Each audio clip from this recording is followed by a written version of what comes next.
Hello, everyone. This is another episode of Obsidian-Radio with your host Najee, a show dedicated to opening our minds to other realities.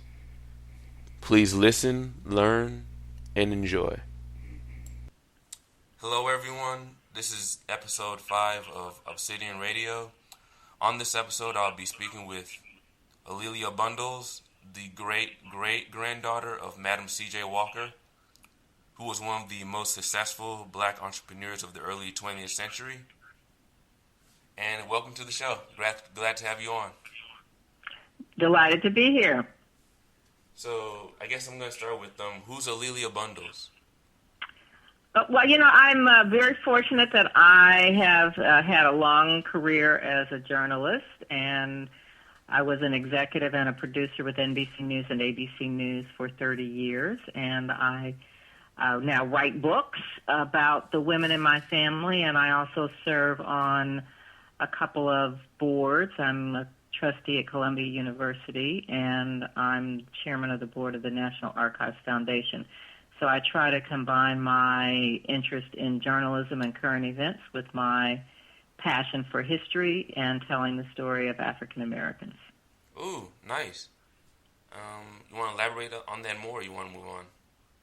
Well, I love to write. I learned at a very young age that was something that made me very excited, and I worked for my junior high school newspaper in Indianapolis, where I grew up, and then for my high school paper, and in college for the radio station, and just followed a path in journalism, and that led me to Columbia University after I had graduated from college at Harvard. And I have been enjoying learning about current events. I particularly like to have this knowledge, especially right now, as we are in such an interesting moment with human rights and civil rights in America. We are, I think, in a moment that is as pivotal as Selma and Birmingham were 50 years ago, as we look at the 50th anniversary of the Voting Rights Act, but while we are in the midst of Black Lives Matter and some of the current activism. Okay. Now, there's one thing I saw on the website somewhere. I think it might have been Wikipedia, but are you, biologically her descendant, or is there, something different going on there? Yeah, my Madame C.J. Walker had one daughter whose name was A'Lelia Walker, who I'm named after. A'Lelia Walker was married 3 times and had no biological children, and she adopted my grandmother May. And May, of course, then had my mother, and then my mother had me. So I am not biologically related to Madame C.J. Walker, but I am legally related to the Walker family. My grandmother was legally adopted and was an heir to the Walker family. In fact, the only heir. Which is interesting because you do look alike, though. That's what people say. It's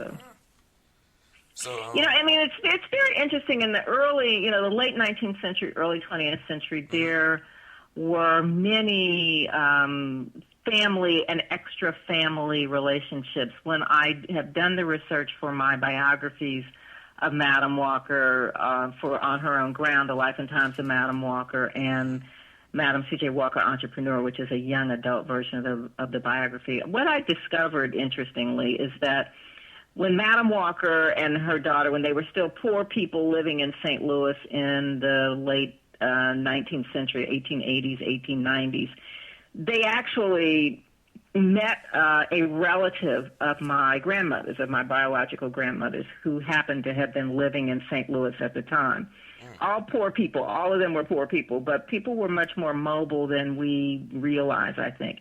Then when time passed, they started their company, they began to become successful, they moved to Indianapolis, and very coincidentally, across the alley from their home and factory was a woman named Sarah Etta Bryant, and she was the grandmother of my grandmother, the biological grandmother of my grandmother, and they must have made that connection that they had met her brother years ago in St. Louis, and so there must have been some affinity between the two families. Okay. And I think that was some of the initial connection. As it turns out, my grandmother had very, very long braids, and the Walker product was Madame C.J. Walker's wonderful hair grower. And she traveled around with Madame Walker and with Aurelia Walker as a model. They were demonstrating the products on her. Her biological mother was still alive at the time, but she was a widow with 8 children under the age of 18, and the Walkers proposed that they legally adopt my grandmother, and with the promise that they would educate her and that she would become involved in the company. And so, in fact, they kept that promise.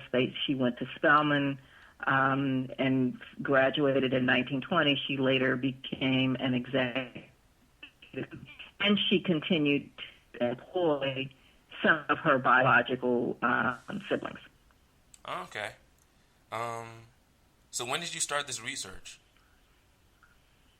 I've been researching when I was growing up. My mother was a vice president of the Madame C.J. Walker manufacturing. So even before I could read, there were things about the Walker women that were my vision. When I would visit my grandfather's apartment and play in the room, my grandmother did play in her bedroom, going through the dresser drawers, there were clothes and photographs and opera glasses and other kinds of things that had belonged to her. So I was communing with these women, even, as I said, even before I could read. This software that we used every day had Madame Walker's monogram, and our special China for special occasions that belonged to Madame Walker. So I was feeling their lives before I even knew about them. And then I became very interested in the Harlem Renaissance. And when I was in high school in the late 60s, I wrote about the Harlem Renaissance and really focused on Madame Walker's daughter, my namesake, Aurelia Walker, who had known Langston Hughes and Countess Cullen and Zora Neale Hurston. And some of the books that they had signed for her were in my grandfather's apartment. So I began to become really interested in her. And then that led to an interest in Madame Walker when I was in graduate school at Columbia School of Journalism. I wrote a master's paper about Madame Walker, and there had never really been any books written about her, believe it or not. But during that period of time, there were really, surprisingly, very few books that were being published by or about African Americans. The publishing industry was very different than it is now. But I continued to do that research and have now written 3 books about Madame Walker, and I'm working on a 4th book, which is a biography of her daughter, Aurelia Walker, and her life in Harlem during the 1920s. You have all these linked up on the site? Yes, on the Madame C.J. Walker site, which is MADAMCJWalker.com, and on my own website, AleliaBundles.com, ALELIABUNDLES.com. I have articles about the work that I'm doing. So the Madame C.J. Walker site is focused more specifically on Madame C.J. Walker and the kinds of questions that students ask that they're doing reports. My Aurelia Bundles website is focused more on a little bit on Madame Walker, but more on the project that I'm working on now. On my blog, on that website, there are several articles about the new book, and there are several videos where I talk about both women. Are these YouTube videos at all, or just videos on the website? There are videos on the website, but as I say, I spent 30 years as a network television news producer, so I have experience in producing videos and that kind of thing. But I'm actually working on a new project, on a new documentary about Madame Walker. Oh, what's that going to be called? I'm sorry? Oh, you said you're working on a documentary? What's the name of it? Right. There are many pieces that she's been included in. There's a wonderful documentary that Stanley Nelson, who's a great filmmaker who does a lot of things for PBS, for Frontline, and His very first documentary, Following a Dream, that was produced in 1987, is about Madame C.J. Walker, and it's really wonderful. He has since produced films on the Black Panther, African American journalist, and on the Freedom Riders, and he has an incredible biography, a MacArthur Genius Fellow. I'm now working on an additional project that's about Madame Walker and A'Lelia Walker that looks a lot at her entrepreneurship and her philanthropy and her patronage of the arts. It's complementary to this wonderful documentary that Kay Nelson did in 1987. But Madame Walker and Burglary have been included in documentaries at PBS and BBC and other places have Hello? Oh, you're breaking up. Yes, I'm here. Okay, you're breaking up a little bit. What was his name again? Something Nelson? Stanley Nelson is a very well-known African-American filmmaker. Okay. Now, isn't it true that wasn't her original name? Did she get her name changed at one point? Madame C.J. Walker. Sure. So just the background, Madame C.J. Walker was born as Sarah Breedlove. That's what, okay. In 1867 in Louisiana. And her first husband's name was McWilliams, so then she was Sarah Breedlove McWilliams. He died, and then later she married a man named John Davis, and then her third husband was Charles Joseph Walker, and she, after they married, she called herself Madame C.J. Walker. And now there's a lot of misconceptions about Madame C.J. Walker. Like, do you have a list of them, or what you've heard over the years that you know are wrong? Well, yeah, the major misconception people say Madame Walker invented the hot comb. Madame Walker did not invent the hot comb. She did not invent the curling comb. That is a myth. And she didn't make perming either. Years. That they still attribute her to perming. It's like, that's not true either. I'm sorry? I said, I keep hearing people say that she's the one that started the perming of the hair. I'm like, that's not correct. Madame Walker did not start. People really don't know their history, and they believe things that aren't accurate. It's really unfortunate, but no, Madame Walker did not invent the hot comb. Madame Walker did not invent the perm. In fact, she didn't like the use of chemical perms.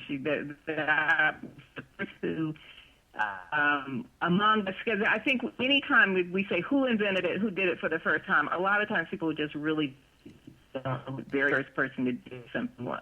There was a black man named Garrett Morgan who did develop a chemical perm sometime in the early 20th century, but it was not Madame Walker. Right. And her company never used chemical perm.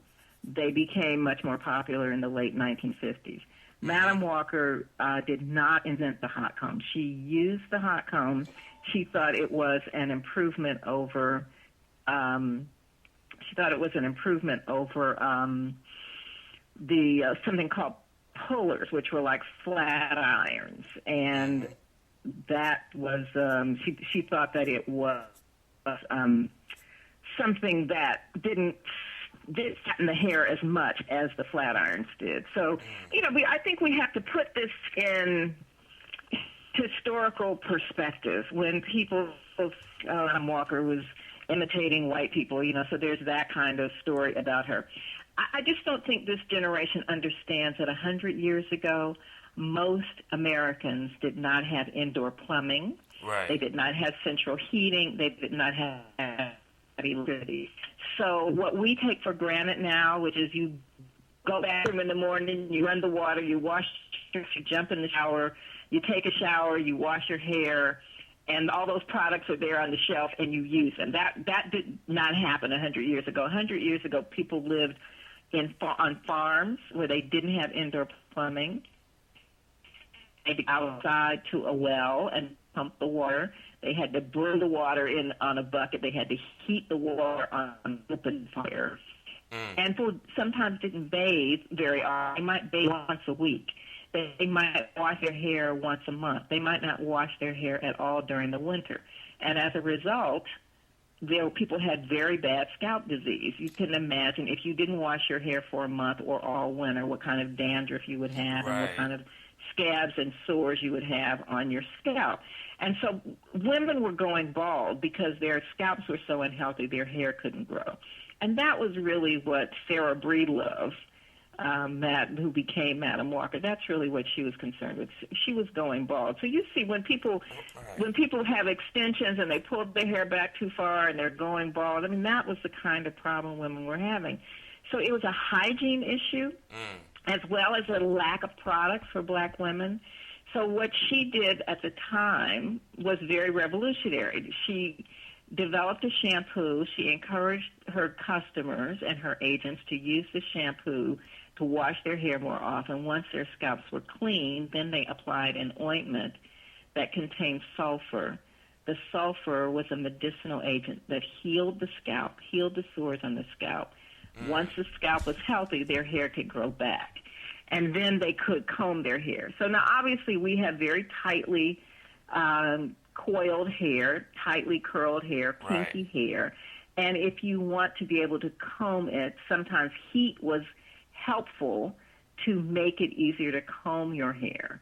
So, so all of these things that, we can be very critical of a previous generation without really understanding what they were going through.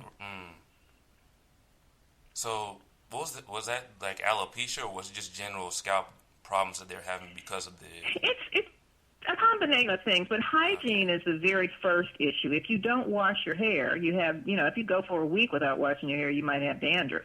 So if you just imagine that's compacted on your scalp, the dirt, the dust, the soot that was in cities at the time where pollution was a lot worse in the cities, all of that stuff was just compacted down onto the scalp. And so people's scalps were really, really unhealthy. So what were the specific products that are like the most popular that she produced? So she started out with 5 products. One was a vegetable shampoo. The other was called Madame Walker's Wonderful Hair Grower, which was an ointment that contained sulfur. So it was a little bit like Bronner Brothers B&B Grow or Sulfur 8, but she put perfume in it so it didn't smell as bad as Sulfur 8. So some of these same kinds of products are still on the market. Then another one called Glossine that was used when they pressed hair with the hot comb.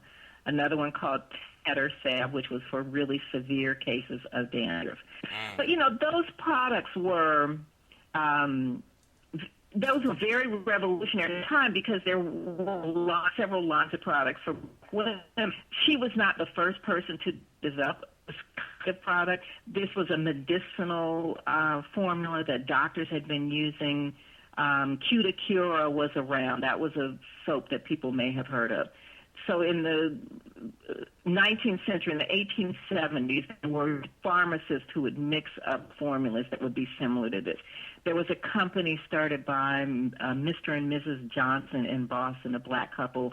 They had a similar product in the 1890s. Annie Malone, who was one of Madame Walker's competitors, had a similar product. So there were products, but they weren't nationally distributed. They might be sold locally. But what Madame Walker did was to develop a national and an international distribution line of products with her advertising and with her mail order business. And this is during Jim Crow when there was a lot of segregation and a lot of things going against black people in general. Of course. So that was an uphill feat for her. Absolutely. So is it true that she was the first black female millionaire, or is that sometimes gets confusing? Like, what was her title again? Yeah, so it is very hard to document who was the first anything among women and people of color during the late 19th century and early 20th century because it's hard to have records of it. But what I can tell you for a fact is that when Madame Walker died in 1919, she was a millionaire, and there is documentation to show that she was a millionaire. The combination of her assets and the value of her business made her a millionaire. There are other African American women who were very prosperous prior to Madam Walker. Mary Ellen Pleasance in California, Biddy Mason in California, Annie Malone in St. Louis was a wealthy woman, but there are no documents that show that show their wealth. There were black men who were said to be millionaires before Madam Walker. Robert Church in Memphis was one of them, and there are others. You can basically Google that. Sort of one of the key controversies is whether Annie Malone, who owned the Poro Company, was a millionaire before Madam Walker. And there is a lot I've seen a lot lately claiming that Annie Malone had $14 million, that she was a millionaire before Madam Walker. But there's no documentation. That 14 million number pops up in the 1950s around the time of Annie Malone's death, and it has no basis in fact, but people have started to use that number as if it's factual. So I'm very big on documentation as a journalist and a historian. If there's no documentation, it does not compete with me. Now, isn't it true that she was also a civil rights activist while she was making her business? Madam C.J. Walker was very active as an act. Madam Walker was very much an activist. She began to make money. People started coming to her asking for donations, which of course is that's what happens when you have. She was very receptive to that. She saw the benefit of contributing to political causes.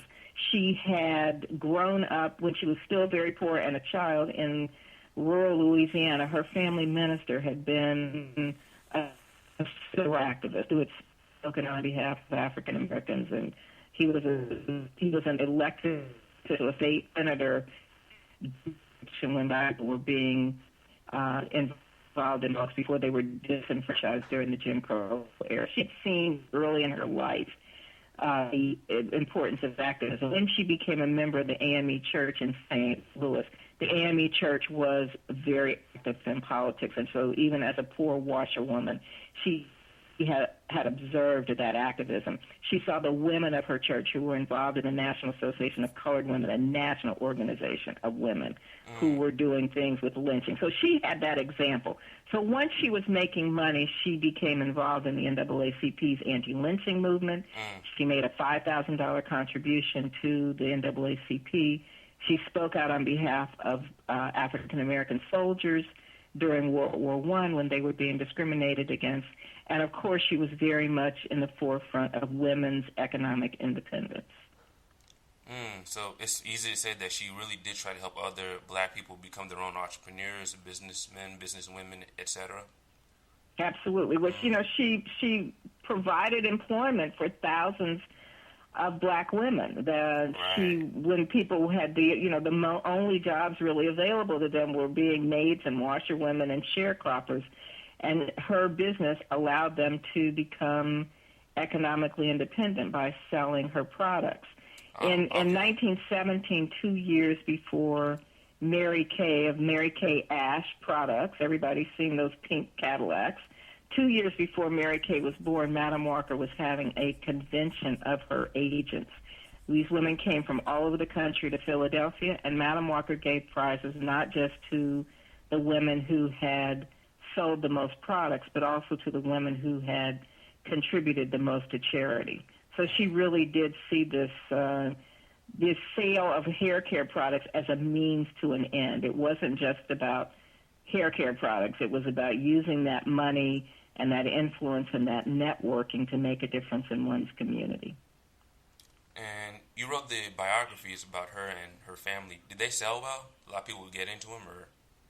Yeah, we've been very fortunate that the research that I've been able to do really over the last 30-some years has helped to tell Madam Walker's story, so that I think that the work that I've done on a young adult biography that came out in 1991 and the more comprehensive biography on her own ground that came out in 2001, the stamp campaign that we did for the Madam Walker stamp in 1998, also Stanley Nelson's documentary and a number of other projects have helped people know Madam Walker's story through our websites, through other kinds of initiatives.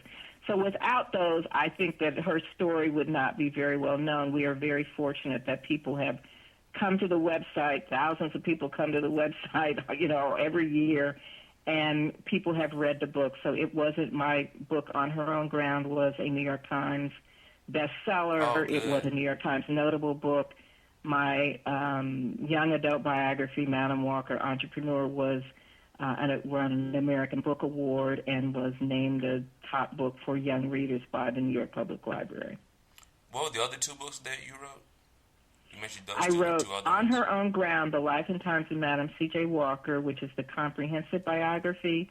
Madame C.J. Walker, Entrepreneur, which is Chelsea House's young adult series on Black Americans of Achievement.